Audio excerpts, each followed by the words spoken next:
Hello student, welcome to my channel বঙ্গণিত।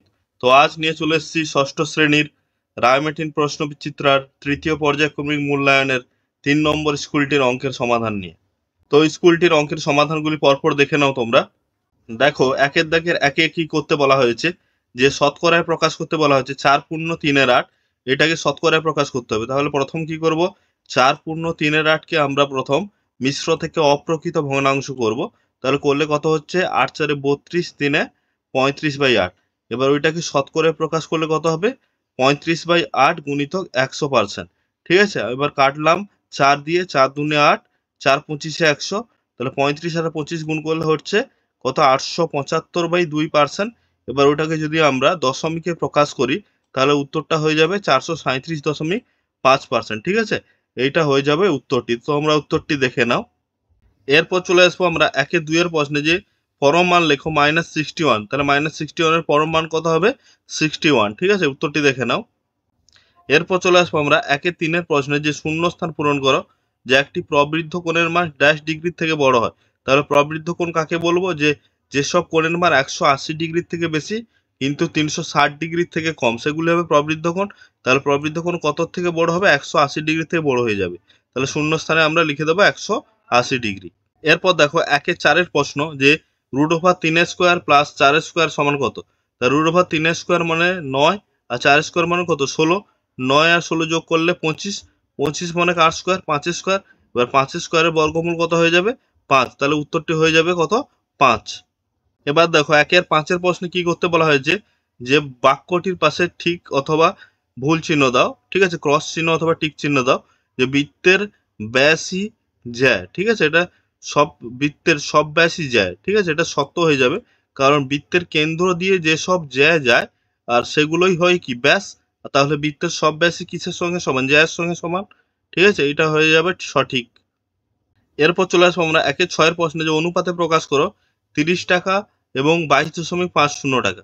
তাহলে 30 টাকা আর 22.50 টাকা অনুপাত কত হবে, 30 অনুপাত 22.50, বা 30 অনুপাত 22.50কে আমরা যদি ভগ্নাংশে প্রকাশ করে লিখি তাহলে কত হয়ে যাবে, 2250 বাই দুটোর আগে দশমিক আছে মানে কত, 100। এবার একটা কোনো শূন্য কাটছে, এবার অনুপাতকে আমরা বাই আকারে লিখতে পারি।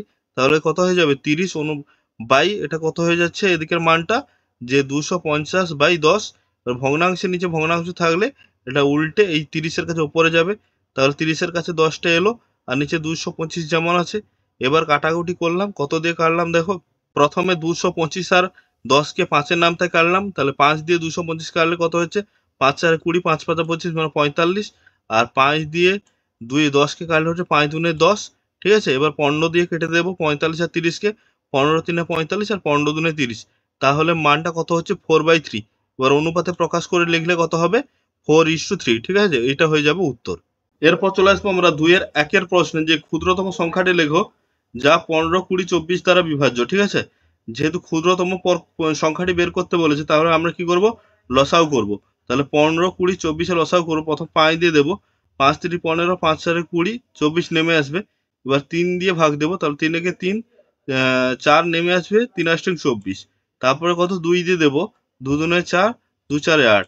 লাস্টে একদম 2 দিয়ে দেবো, 2 একে 2, 2×2 = 4।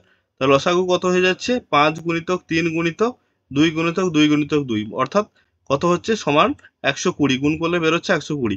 তাহলে এই ক্ষুদ্রতম সংখ্যাটা হয়ে যাবে 120। তাহলে 15, 20, 24 দ্বারা বিভাজ্য ক্ষুদ্রতম সংখ্যাটি কত হবে, 120। এইটা হয়ে যাবে উত্তর। এরপর চলে আসবো আমরা 2-2 প্রশ্নে, যে -12 হচ্ছে ছোট 4টি ঋণাত্মক পূর্ণ সংখ্যা লেখো। তাহলে -12 হচ্ছে ছোট 4টি ঋণাত্মক পূর্ণ সংখ্যা, অর্থাৎ যখন মাইনাসের সংখ্যা বড় হয় সেটা তার মান তত ছোট হয়। তাহলে -12 থেকে যখন ছোট সংখ্যা লিখবো তাহলে ওর থেকে বড় সংখ্যাগুলো দেবো, -16, -15, -19, -21। অর্থাৎ কি বললাম, যে মাইনাসের সংখ্যা যত বড় হবে তার মান তত ছোট হবে। এরপর চলে আসবো আমরা 2-3 প্রশ্নে। আমি এই ঘনকাকার বস্তুটি খুললে দিলাম, নিচে কোনটি পাবো। ঠিক আছে, এটা অপশন সি হয়ে যাবে। ঠিক আছে, উত্তরটি দেখে নাও, ঘনককে খুললে ঠিক এই আকারটি আসবে। এরপর চলে আসবো আমরা 2-4 প্রশ্নে, যে একটি সুষম বহুভুজ অঙ্কন করো যার প্রত্যেকটি বাহু দৈর্ঘ্য 6 সেমি। তাহলে পরিসীমা কত হবে, তাহলে বহুভুজ, সুষম বহুভুজ যার প্রত্যেকটি বাহু দৈর্ঘ্য 6 সেমি, তাহলে পরিসীমা হবে কত, যে বাহুগুলির যোগফল তাহলে 6টা বাহুর যোগফল, 6টা বাহু কি কি? একটা এ বি, ঠিক আছে, এ বি, তারপরে আরেকটা পরেরটা বিসি, তারপরে সিডি, তারপর ডিই, তারপর ইএফ এবং লাস্ট এএফ। এই 6টা বাহু যোগ করলে কত হয়ে যাচ্ছে? 36 সেমি, ঠিক আছে। এটা হয়ে যাবে বহুভুজটির পরিসীমা। এরপর চলে আসবো আমরা 2 এর 5-এর প্রশ্নে, যে একটি অনুপাতের পূর্বপদ 13 উত্তরপদ 4 হলে অনুপাতটির ব্যস্ত অনুপাত কত? তাহলে অনুপাতটির পূর্বপদ 13 আর উত্তরপদ 4, তাহলে অনুপাতটি কত হবে? 13:4। এবার ব্যস্ত অনুপাত করলে কি হয়? উত্তর পদে পূর্ব পদে চলে আসে আর পূর্বপদটি উত্তর পদে চলে যায়, অর্থাৎ উল্টে যায়। তাহলে এর ব্যস্ত অনুপাত কত হবে? 4:13, অর্থাৎ 13:4 এর ব্যস্ত অনুপাত হয়ে যাবে 4:13, ঠিক আছে। এটা হয়ে যাবে উত্তর। এরপর চলে আসবো আমরা 2 এর 6-এর প্রশ্নে, যে অনুপাতে প্রকাশ করে অনুপাতটি লঘু না গুরু অনুপাত লেখো। তাহলে কত কত মানটা আছে? একটা 10 কিগ্রা আর একটা 105 কিগ্রা, ঠিক আছে। এবার 10 কিগ্রা আর 105 কিগ্রা অনুপাত করব, তাহলে কত হয়ে যাবে? 10:105। অনুপাতকে আমরা বাই আকারে লিখতে পারি, তাহলে 10/105। এবার কাটাকাটি করলে কি হবে? 5 দুনে 10 আর 105কে 5 দিয়ে কাটলে কত হবে? 21। তাহলে মানটা কত হয়ে যাবে? 2:21, ঠিক আছে। এইটা হয়ে যাবে উত্তরটি। এবার 2:21 এই অনুপাতটি দেখো, যেহেতু অনুপাতটির পূর্বপদ ছোট আর উত্তর পদটি কি হচ্ছে? পূর্বপদের থেকে বড়, তার জন্য অনুপাতটি কি অনুপাত হবে? লঘু অনুপাত, ঠিক আছে। উত্তরটি দেখে নাও। এরপর চলে আসবো আমরা 2 এর দাগের 7-এর প্রশ্নে, যে 240 টাকার 35% সমান কত? তাহলে 240 টাকার 35% সমান কত হবে? 240 গুণিতক 35/100, ঠিক আছে। এবার আমরা যদি কাটাকুটি করি, তাহলে 100 শূন্যের সঙ্গে 240-এর শূন্যটা কাটছে। এবার আমরা কত 5 দিয়ে কাটবো? 5 7 35 আর 5 দুনে 10, এবার 2 দিয়ে 24 কাটলে কত হবে? 2 12 24। তাহলে উপরে থাকছে 12 গুণিতক 7, মানে 12 7 84 টাকা। এইটা হয়ে যাবে উত্তর। তো ছাত্রছাত্রীরা, আজকের ভিডিও এই পর্যন্ত। দেখা হচ্ছে পরের ভিডিওতে আরেকটি অঙ্কের পেজের সমাধান নিয়ে। তো তোমরা অবশ্যই ভিডিওটি লাইক করবে, বন্ধুদের সঙ্গে শেয়ার করবে। আর যারা চ্যানেলে নতুন, তোমরা কিন্তু চ্যানেলটি সাবস্ক্রাইব করতে ভুলবে না।